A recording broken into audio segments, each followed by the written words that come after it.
ওনাকে দেখা যাবে তো? তাদেরকে বাঁচানোর জন্যই সঞ্জয় রায়কে বলির পাঠা করা হয়েছে। আর্জিকর ভাঙচুর হয়েছে। বিজেপির আসন যদি নির্বাচন কমিশন যেভাবে ভোট করাতে চাইছে তাতে যদি তারা সফল হয়, বিজেপির আসন কোনো অবস্থাতেই 100 অঘটন হলেও হতে পারে।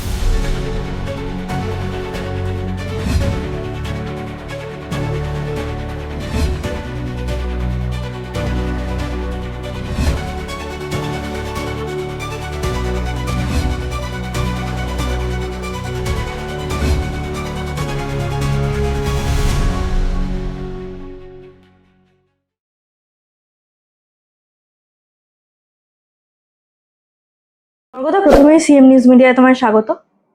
দেখাচ্ছি ইডির পর এবার আইটি দপ্তরের নিশানায় দেবাশিস কুমার, কি বলবেন এই নিয়ে?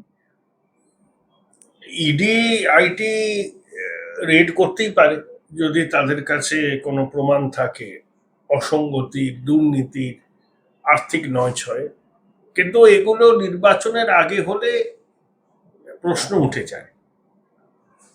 এতদিন বসেছিলে, নির্বাচনের আগে কেন করলে? এই প্রশ্নটা অনেকের মনেই আসবে। তো এই প্রশ্নটাকে তো উড়িয়ে দেওয়া যায় না। তবে দেবাশিস কুমার থেকে এপ্রিল মাস থেকে তলব করেছে ইডি। 3বার তিনি গিয়েও ছিলেন। তিনি অবশ্য ইডির তলবে অসুস্থ হয়ে হসপিটালে ভর্তি হননি। প্রত্যেকবার ইডির তলবে সাড়া দিয়ে গিয়েছিলেন। দেখা যাক, এগুলোর খুব যে বেশি কিছু হবে তা নয়। মানে দিদিমণি আর খোকাবাবু যেভাবে বলছেন, হিসেব বুঝে নেব 4 তারিখের পর পঞ্চায়েত ধরে ধরে তালিকা তৈরি, এগুলো পাল্টা চাপ শাসকের। যে তোমার হাতে তোমার লুম্পেন আছে, বিজেপি বা কেন্দ্রীয় সরকারের হাতে এজেন্সি আছে, কেন্দ্রীয় বাহিনী আছে। তুমি যদি হিসাব নেওয়ার হুমকি দাও, পাল্টা হিসাব আমরাও নিতে পারি। এই ন্যারেটিভ তৈরি করার বিষয়। কিন্তু এই যে ভোটের আগে একাধিক তৃণমূলের নেতৃত্বকে ইডির ডেকে পাঠাচ্ছে, আইটি দপ্তর হানা দিচ্ছে সেখানে, মানে কোনোভাবে ভোটের আগে কি কারোর গ্রেফতার হয়ে যাওয়ার সম্ভাবনা রয়েছে?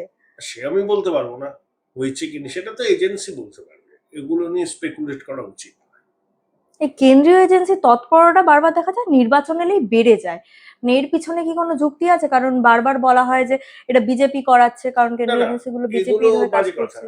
এজেন্সি, সে তো 8ই জানুয়ারি আইপ্যাকের দপ্তরে তল্লাশি চালিয়েছিল। আইপ্যাকের সহ প্রতিষ্ঠাতাকে তো গ্রেপ্তার করেছে কয়েকদিন আগে।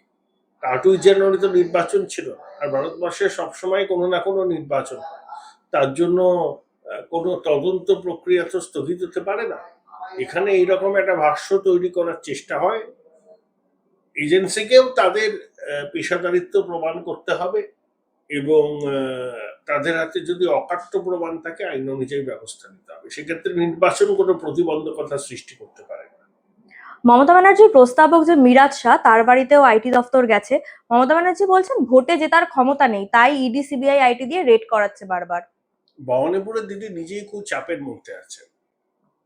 অঘটন হলেও হতে পারে 4 তারিখে, সে সম্ভাবনা উড়িয়ে দেওয়া যাচ্ছে না। অন্তত ভবানীপুরের মানুষদের সঙ্গে কথা বলি তো মনে হচ্ছে তাই। লড়াইটা এখন 50-50। দিদিমণি 1% এগিয়ে নেই ঘরের মেয়ে হিসাবে। শুভেন্দু অধিকারী এমন একজন শক্ত প্রতিপক্ষ, লড়াইটা দিদিমণি বুঝতে পারছেন, লড়াইটা ভীষণ কঠিন। এবার কি বিজেপি সরকারে আসছেই? বিজেপির আসন যদি নির্বাচন কমিশন যেভাবে ভোট করাতে চাইছে তাতে যদি তারা সফল হয়, বিজেপির আসন কোনো অবস্থাতেই 146-এর নিচে নামবে না। 146 বিজেপির ন্যূনতম, উপর দিকে অনেকটা বাড়তে পারে। উপর দিকে যতটা বাড়বে এদিকে তৃণমূল ততটা কমবে। কিন্তু নির্বাচন কমিশনকে ভোটটা ভোটের মতো করে করাতে হবে, যাতে মানুষের প্রকৃত মনোভাবের প্রতিফলন হয়। বিজেপি কি এককভাবে ক্ষমতায় আসবে না জোট করে ক্ষমতায় আসতে পারে বলে আপনার মনে হয়? পশ্চিমবঙ্গের মানুষ যে রায় দিক না কেন, জোট টোটের কোনো রায় দেবে না। যে দলই আসবে সংখ্যাগরিষ্ঠতা নিয়ে আসবে। এই যে মমতা বন্দ্যোপাধ্যায় বারবার সিএসএফ বিএসএফ জওয়ানদের অপমান করেন, তিনি বলছে আগে জানতাম এদেরকে সেলুট করতাম, শ্রদ্ধা করতাম, এখন তারাও বিজেপি করছে। উনি কেন্দ্রীয় বাহিনী, সিআরপি, বিএসএফ, সিআইএসএফ অসম্মান করেন। তাদেরকে বহিরাগত বাহিনী বলে ডেকে দেন। এগুলো মমতা বন্দ্যোপাধ্যায় রাজনীতির অঙ্গ। তিনি যেভাবে ভোটটা করান, এবার তো ভোটটা সেভাবে করাতে পারছেন না, তাই তিনি চাপ নিতে পারছেন না, তাই গালাগাল দিচ্ছেন। হ্যাঁ, এটাই হচ্ছে মমতা বন্দ্যোপাধ্যায়ের স্বরূপ। উনি মিথ্যা কথা ছাড়া সত্যি কথা বলেন না। শেষ 15 বছরে কটা সত্যি কথা বলেছেন কেউ বলতে পারবে না, বলেনি হয়তো। নির্বাচন কমিশনকে আক্রমণ, ওটা একটা সাংবিধানিক প্রতিষ্ঠান। এখন যেই নির্বাচন কমিশন নির্বাচনটাকে একটা গণতন্ত্রের উৎসবে পরিণত করতে চাইছে, তার জন্য নিরাপত্তার বন্দোবস্ত করছে, ততই দিদিমণি গাল দিচ্ছেন, কেন্দ্রীয় বাহিনীকে গাল দিচ্ছেন। বিএসএফ সীমানা পাহারা দেয়, সিআইএসএফ ভাইটাল ইনস্টিটিউশন পাহারা দেয়, তাদেরকে বহিরাগত বিদেশি বাহিনীর সঙ্গে তুলনা করছেন। রাজ্যের মানুষ কি এগুলো ভালোভাবে নেয়? উনি ইভিএম এ জবাব পেয়ে যাবেন এবার। ইভিএম নিয়েও তো উনি সংকটে রয়েছেন, বলছে বিজেপির তরফ থেকে মানে কেন্দ্র ইভিএম পাঠায়, চিপ ঢোকানো থাকতে পারে ইভিএম এ। দেখুন, উনি তো আর চাপ নিতে পারছেন না, তাই আবুল তাবল বলেই চলেছেন। ওনারই আবুল তাবল বললে মানুষ হাসবে। মানুষ ওনার কথাকে এখন খুব সিরিয়াসলি নেয় না। মানুষ জানেন উনি বলা মানে একটা বিশুদ্ধ বিনোদন, সেই বিনোদন হিসাবেই মমতা বন্দ্যোপাধ্যায়ের বক্তব্য শোনে। এই হিঙ্গলগঞ্জ আর তুফানগঞ্জে যে ঘটনা আমরা দেখলাম, যে বিএসএফ জওয়ানরা 12-13 জন প্রায় ফুড পয়জনে অসুস্থ, অন্যদিকে একজনের গায়ে আগুন লেগে মৃত্যু হয়েছে, পুরো ঘটনাটা কি কাকতালীয় বলে মনে হয় আপনার? এটা আমি বলতে পারবো না, এটা তদন্ত করলে বোঝা যাবে। অন্যদিকে আরজিকর যে মামলা, সেই মামলায় দেখা যাচ্ছে যে নতুন করে তদন্তের জন্য হাইকোর্ট রায় দিয়েছে, এমনকি সন্দেহভাজন যাদের মনে হবে যে তারা সন্দেহভাজন, তাদেরকেও জেরার ছাড়পত্র এর দিয়েছে। একটা তদন্ত হওয়া উচিত। কেউ বিশ্বাস করে না যে সঞ্জয় রায় একমাত্র অপরাধী। আর 96 ঘন্টা ধরে প্রমাণ মুছে দেওয়া হয়েছে, ভাঙচুর হয়েছে। ঝাড়গ্রাম থেকে ফেরার পরে মুখ্যমন্ত্রী ফেরার পথে বিনীত গোয়েল তৎকালীন কমিশনের সঙ্গে টানা কথা বলেছিলেন, একটা নিরপেক্ষ তদন্ত হলে আসল অপরাধীরা বেরিয়ে আসবে, তাদেরকে লুকিয়ে রাখা হয়েছে তথ্য প্রমাণ লোপাট করে। মানে আরজিকর ঘটনা কি পুরোপুরি ভাবে রাজনৈতিক ভাবে প্রভাবিত? এমন কেউ বা কারা আছে যারা অত্যন্ত প্রভাবশালী পরিবারের অংশ, তাদেরকে বাঁচানোর জন্যই সঞ্জয় রায়কে বলির পাঠা করা হয়েছে। আর্জিকর ভাঙচুর হয়েছে, যেন তেন প্রকারেণ অভয়ার মৃতদেহ কার্যত ছিনতাই করে মহাশ্মশানে তার শেষকৃত্য করা হয়েছে। ডিসি নর্থ অভিষেক গুপ্তা 10 লক্ষ টাকা দিতে চেয়েছিলেন অভয়ার পরিবারকে। পানিয়াড়ি পুরসভার বর্তমান চেয়ারম্যান কি সোমনাথ, সে তো উল্লেখযোগ্য ভূমিকা নিয়েছিল আরজিকর থেকে অভয়ার মৃতদেহ বাড়িতে নিয়ে সৎকার করা পর্যন্ত। পানিহাটির মানুষ জবাব দেবেন, এবং একটা সুষ্ঠু তদন্ত যদি হয়, আসল অপরাধী কে বা কারা সেটা কিন্তু বেরিয়ে আসবে। সঞ্জয় রায় একা এই কাণ্ড করেনি, পশ্চিমবঙ্গের মানুষ এটাই বিশ্বাস করে। অপরাধের সাথে সাথে অন্য কোনো দুর্নীতির কথা কি উঠে আসতে পারে যদি ঠিকভাবে তদন্ত অনেক হয়? কিছু জেনে নিয়েছিলেন অভয়া, প্রতিবাদী চরিত্র ছিলেন, মানতে পারেন, তাই তাকে পরিকল্পনা করে খুন করা হয়েছে। অন্যদিকে মহিলা সংরক্ষণ বিল, যেটা লোকসভায় পেশ করার কথা ছিল, ওটা আটকে দেওয়া হয়েছে। মমতা বন্দ্যোপাধ্যায় বলেছেন এটা করে নাকি এনআরসি করার চক্রান্ত করা হচ্ছে। মমতা বন্দ্যোপাধ্যায় কি বলেন সেটা তিনি নিজেই হয়তো জানেন না, বলতে হয় বলে বলে দেন। আর ওনার কথাকে কেউ গুরুত্ব দেয় না এখন। ওনার কথা মানে বিশুদ্ধ বিনোদন। মঞ্চে মাইক ধরে প্রান্ত থেকে প্রান্ত ছুটে বেড়ান, আবুল তাবুল কথা বলেন, লোকে মজা করে, বিদ্রুপ করে, ঠাট্টা করে। উনি হাসি তামাশার পাত্র হয়ে গিয়েছেন। আর উনি তো আমাদেরও মুখ্যমন্ত্রী। মুখ্যমন্ত্রী যদি হাসি তামাশার পাত্র হন, কারই বা ভালো লাগে? মুখ্যমন্ত্রীর হাতে আইন শৃঙ্খলা থাকাকালীন আমরা বিভিন্ন ধরনের ভায়োলেন্সের চিত্র দেখতে পেয়েছি, কিন্তু মুখ্যমন্ত্রী বলছেন ওনার হাতে এখন আইন শৃঙ্খলা নেই, তাই এত ভায়োলেন্স হচ্ছে। কোচবিহারে অশান্তি হয় ভোট এলেই। অন্যবারে থেকে নির্বাচন এখনো অবধি অনেক অগ্রগতি যেভাবে হচ্ছে, খুব ভালো, উৎসাহ ব্যঞ্জক। আগামী দিনে আরো কঠোর ব্যবস্থা কমিশন নেবে। দিদিমণির হাতে আইন শৃঙ্খলা থাকলে কি হয় পশ্চিমবঙ্গে 15 বছর ধরে মানুষ বুঝেছে। এইসব কথা বলে নিজেকে আর হাসির খোরাক যদি না করেন দিদিমণি, তাহলে বঙ্গবাসীর মঙ্গল। বিজেপির তরফ থেকে বলা হয়েছে যে বিজেপি ক্ষমতায় এলে 45 দিনের মধ্যে 7ম পে কমিশন চালু করা হবে, অথচ মমতা ব্যানার্জি বলছেন যে উনি ফেব্রুয়ারি মাসে অলরেডি 7ম পে কমিশন চালু করে দিয়েছেন। না, কিছুই করেননি, বিজেপি আসলেই করবে, কোনো কমিটি ফমিটি গঠন করেছে। উনি বলছেন উনি সত্যি কথা খুব কম বলেন। কারণ এই যে ডিএটা আটকে থাকলে এটাও কি একটা উনি তো ভাওতা ডিএ ছিল? দিতে চাননি, বাধ্য হয়ে দিয়েছেন। তাও তো সেই 16 থেকে 19 হাইকোর্ট, সুপ্রিম কোর্ট বলেছিল 9 থেকে দিতে, 2009 থেকে। পয়সা নেই, দেবেন কোথায়? দিতে তো চাননি। সরকারি কর্মচারীদের তো বলেছিলেন, তাহলে ঘেউ ঘেউ করছেন কেন? এখন ঠেলায় পড়লে বেড়াল গাছে ওঠে, সুপ্রিম কোর্টের নির্দেশ। ভোটের আগে সরকারি কর্মচারীদের ওই একটা লোভ দেখালেন, প্রলোভন দেখালেন যে আমি দিচ্ছি। ওনার ভাঁওতাবাজি সরকারি কর্মচারীরা বিলক্ষণ বোঝে, হাড়ে হাড়ে চেনে বাংলার মানুষ ওনাকে। অভিষেক বন্দ্যোপাধ্যায় মন্তব্য করেছেন যে ফল ঘোষণার পর 1 ঘন্টার জন্য নাকি বিজেপির যে স্টার ক্যাম্পেনাররা বর্তমানে রাজ্যে আসছে তাদেরকে দেখা যাবে না রাস্তায়। সেটা অভিষেক দাবি করতেই পারেন, ওনাকে দেখা যাবে তো 4 তারিখের পরে।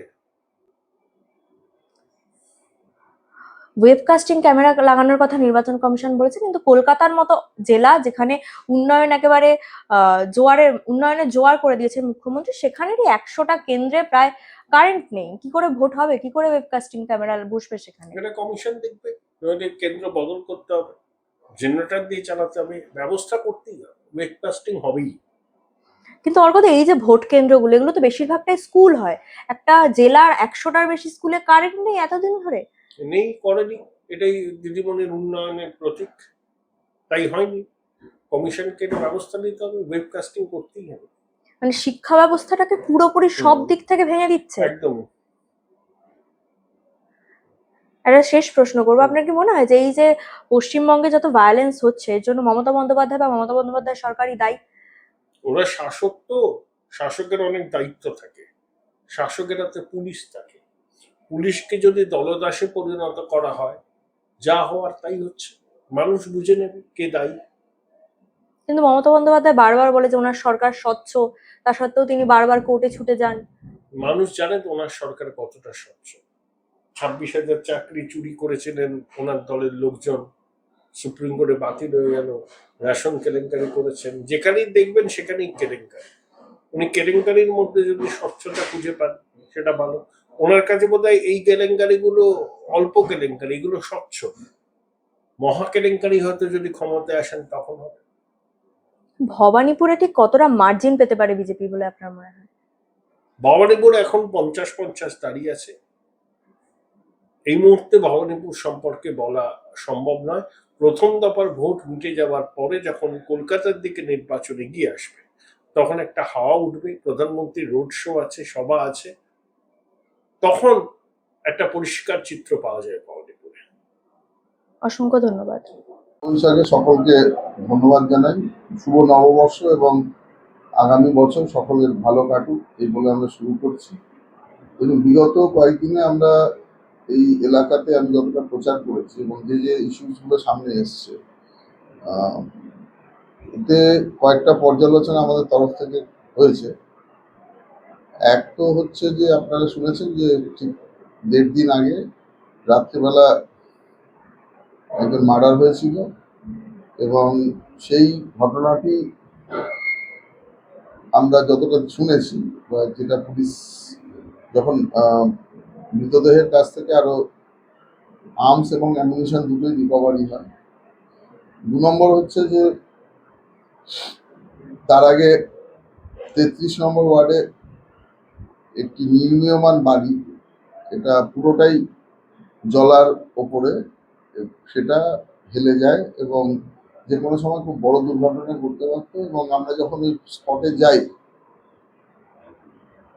লোকাল যে রেসিডেন্টরা ছিল তাদের একটা অভিযোগ ছিল যে প্রায় 40খানা এরকম, 40খানা বা তার বেশি বাড়ি এরকম প্রত্যেকটাই জলাজমির মধ্যে হয়েছে। এবং 34 নম্বরের কাউন্সিলর উনি 33-এ ইন্টারভেন করে এবং প্রত্যেকটা ক্ষেত্র থেকে 80,000 থেকে 1 লাখ টাকা এই পয়সা ওখান থেকে তোলা হয়।